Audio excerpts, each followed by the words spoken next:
They've got the Defiant, they've got Worf, but Star Trek Deep Space Nine won't be complete until they add the mid-20th century Vegas lounge singer.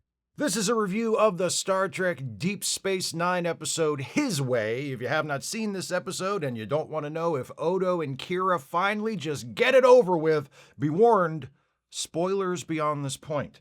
Yes, it's that time in the run of Deep Space Nine, late in Season 6, with the end of the series in sight, when the creators said, you know what? To hell with it. Let's have Odo and Kira finally just get it over with and become a couple. And that's what they did. I told you there would be spoilers. Dr. Bashir, Chief O'Brien, Worf, Dax, Kira, and Odo are in the holosuite in a recreation of a hotel lounge in the 1960s, listening to this guy croon, "You're nobody till somebody loves you." Hey, he's a little older, but I'd know that guy anywhere. Looks like the time tunnel dropped him off in the future this time. Tony! Where's Doug? Actually, this is Vic Fontaine, star of Bashir's newest custom-made holosuite program courtesy of his buddy Felix, the guy who wrote the secret agent program that was the basis for the episode Our Man Bashir. Vic is kind of like the sixth member of the Rat Pack. Or the fifth, if it's after Frank kicked Lawford out. He exists in an everlasting 1960s Las Vegas, and thanks to Felix programming him to be self-aware, he knows he's actually a hologram in the 24th century. After his song, Bashir calls him over to meet the gang, and O'Brien's like, wow, so you know you're a hologram? Vic says, hey, you gotta know the score or else you're gonna look like a Clyde. You know, a Harvey. Worf's like, what's a Harvey? Vic's like, a square. Like you. Bashir introduces the others to Vic, and Vic displays an uncanny insight into who they are and what their relationships are to each other. He picks out that Worf and Dax are married right away. He deduces that O'Brien is married, but his wife is away, which is why O'Brien has been checking out the holographic ladies in the lounge, but also looking guilty about it. Vic reassures him that ogling women is absolutely fine. And when he looks at Odo and Kira, he's about to say something, but then he decides not to. After they leave the holosuite, Bashir invites everyone back tomorrow night. Then Odo overhears Bashir talking to O'Brien about how Vic gave him some pointers that led to him convincing Ensign Walker to go out on a date with him. Odo seems intrigued. Odo is also worried. He's got feelings for Kira, remember, but he's never asked her out. They haven't talked about it. She's single, but she's leaving tomorrow to go to Bajor, where she'll be seeing Shakar, the First Minister, and also her ex-boyfriend. Is Odo's window to act on his feelings for Kira about to close? Cut to Odo's office, where Odo is sitting at his desk moping while Quark tells him this whole situation with Kira is Odo's fault because he's had a year since Kira broke up with Shakar to make a move, and he hasn't. Quark's like, you're not the most lovable guy in the galaxy, you know, or even in this room. You're a cold, remote, emotionally dead, walking, talking bottle of maple syrup. Only that's not it, because maple syrup is sweet. You suck. Fuck you. Odo's like, do me a favor, though. Let me have that Vic Fontaine holosuite program for a little while. So Odo goes to Vic's lounge and sits there and listens to him tell a bunch of boring stories about the boring rich person adventures he got into with his very good friends Frank and Dean. And then Odo's like, hey, before you tell me another story from your past that didn't happen that somebody made up, let me ask you, the other night, you seemed like you knew something about me and Kira. What was that about? Vic explains that it's obvious what the deal is there. Odo is crazy about Kira, but Kira sees him as just a friend. Vic offers to help Odo escape the friend zone, but Odo's not sure. She doesn't want me. She wants Shakar. He's a leader with great charisma. Vic's like, I don't care if he's JFK. It's not the other guy you need to worry about. Wait, is he JFK? Because if he is, you might have to worry about him. I saw that guy pull Marilyn Monroe. He's unstoppable. Reluctantly, Odo agrees to let Vic help him loosen up and learn to have fun so that he'll be more appealing to Kira. He shapeshifts into a tux, and Vic has him sit down behind the piano. We'd better get started. The crowd is getting restless, Vic says. What crowd? Asks Odo. That one, Vic says, and with a wave of his arm, the lounge is packed with an audience that wasn't there before. I'm God here, Pally. You're just my pawn. The piano plays itself, but Odo pretends to be playing it as Vic and the band do Come Fly With Me, and at first Odo is really hesitant and awkward, but by the end of the song he's into it and having a great time. After the show they head up to Vic's suite, which is a pretty sweet holosuite hotel suite if you ask me, and before long there's a knock at the door and hey, look who it is, two very nice ladies with full agency and the capacity to offer or withhold consent. One of the ladies, Melissa, is immediately taken with Odo and compliments his artistic hands. I love what an empty compliment that is. Your hands are so artistic. What the fuck does that mean? Vic's like, come on, let's go out on the town. Odo isn't sure, so Vic pulls him aside and says, if you want to be able to show Kira a good time, you gotta practice. Now come with me and fuck that hologram, because if you don't, I swear to God, I'm fucking them both. Odo obviously has a good time fucking Melissa in a room right next door to where Vic is fucking the other lady, because later when he delivers a report to Captain Sisko, he can't help himself from singing under his breath. Sisko notices and approves. Later, Odo is back at Vic's club pretending to play the piano again, but he's depressed because he still doesn't know how he's going to make anything happen with Kira, and she's still on Bajor, presumably getting her back blown out by the Bajoran JFK. Vic's like, I know what you need, to fuck another hologram, and onto the stage steps a singer Vic introduces to the crowd as Lola Cristal, who is a dead ringer for Kira. She performs a sultry rendition of Fever, which is redundant. How do you do a non-sultry rendition of Fever? It's not like Weird Al ever did a polka version, is it?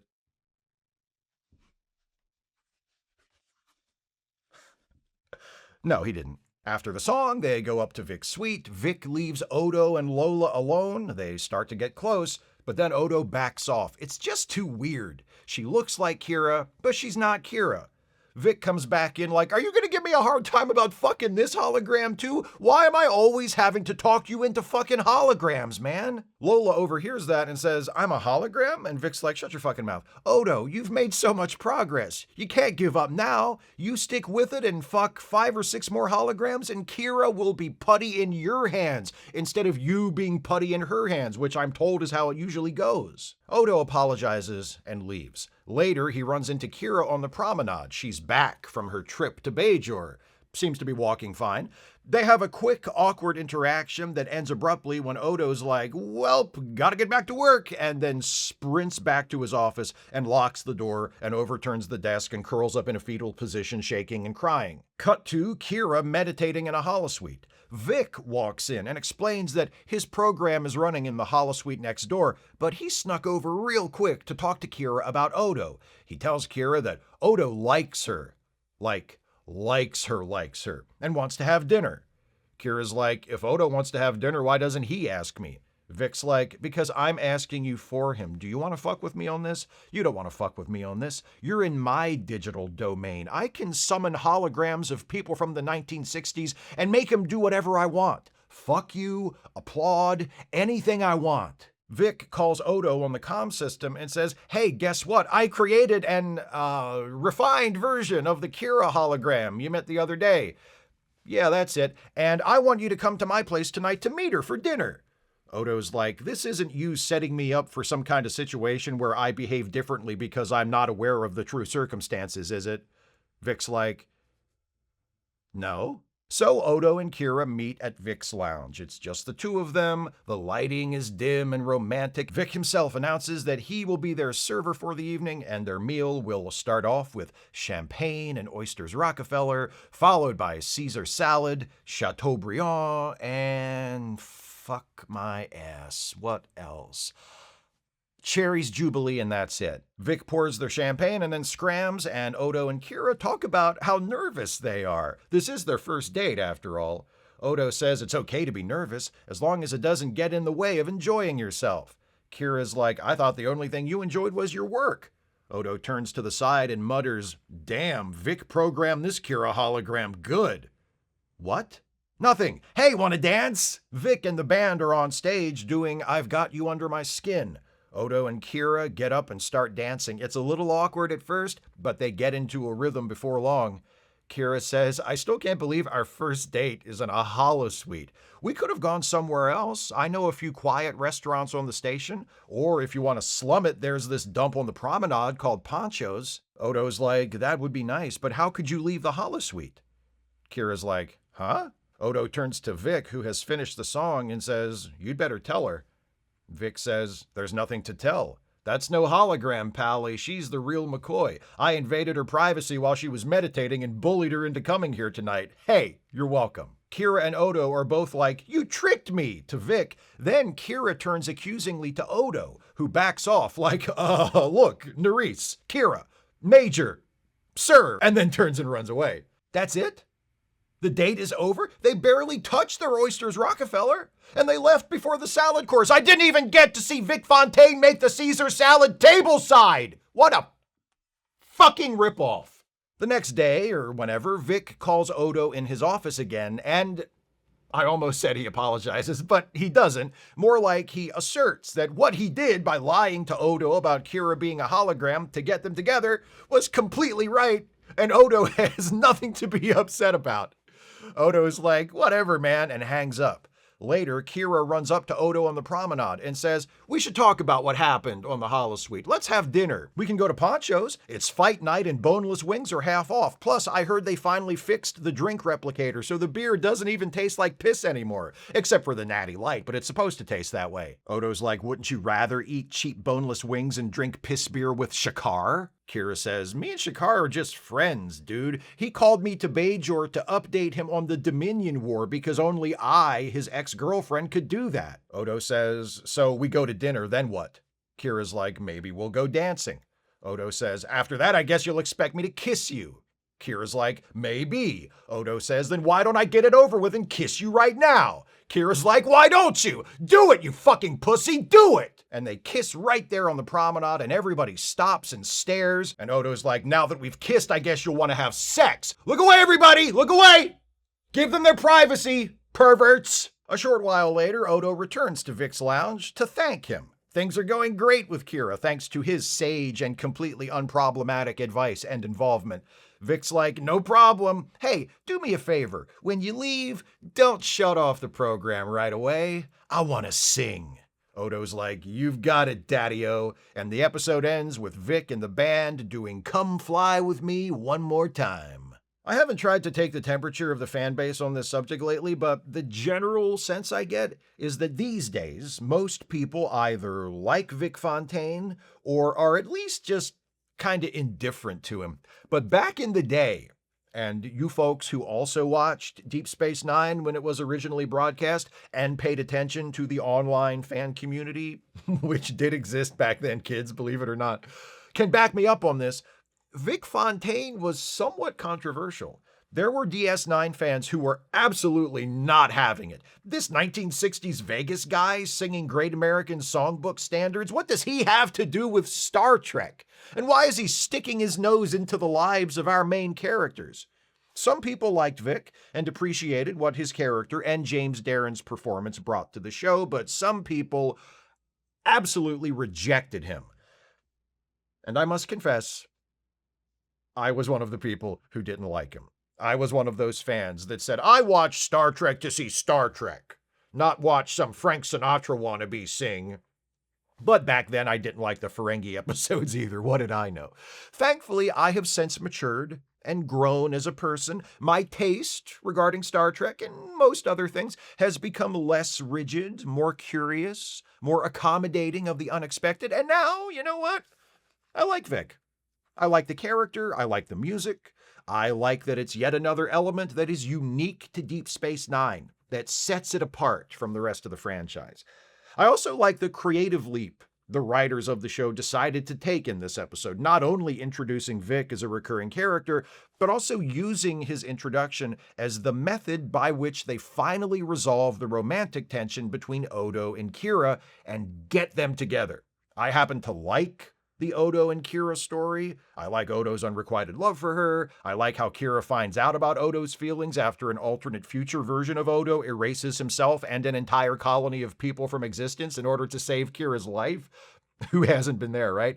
And I like them as a couple. Not everybody agrees with me, but whether you like Odo and Kira as a couple or not, I think you can understand why the writers decided to finally move their relationship forward at this point in the series. It was season 6. They expected season 7 was going to be it. The Odo and Kira thing had been simmering for several years at that point. It was time to either have them shake hands and agree to just be friends, or to take it to the next level. The creators opted to try taking it to the next level. Is this episode the way they should have done it? I don't know. I like his way. At times, it feels almost like a parody of an old-fashioned romantic comedy, with Odo as the hapless nerd trying to win the heart of the pretty girl, and Vic as his confident but out-of-line wingman. It's a fun episode. The bringing together of Odo and Kira feels a little rushed, which is a strange thing to say given how long the series has been building up to it.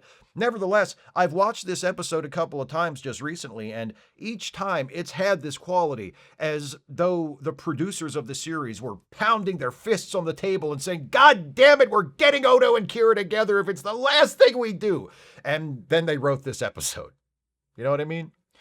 I do like the idea of getting Odo and Kira together in the context of a lighthearted romantic comedy episode than in a more typical story, like they ended up trapped in a shuttle somewhere together, or they're taken prisoner by the Dominion, or they're forced together by some other outside factor, and that is what makes them realize they should be more than friends. Doing it this way not only avoids that trope, it also allows the episode to show off sides of Odo and Kira, but mostly Odo, that we don't see very often, and stretch and expand the character. We're used to seeing stern Odo, gruff Odo, hard-ass cop Odo. Even at this late point of the series, it still feels fresh and new to see nervous Odo, awkward Odo, romantic Odo. It's to the credit of the writers, and as always, Renee Auberjonois' performance, that these unusual colors still always feel like Odo. For her part, Nana Visitor does a good job at showing us a more uncertain side of Kira. She's known about Odo's feelings for her for a long time by this point, and it's clear, especially in their dinner together, that this is a step Kira has been expecting her and Odo to take, but it's also one that she's nervous to be taking.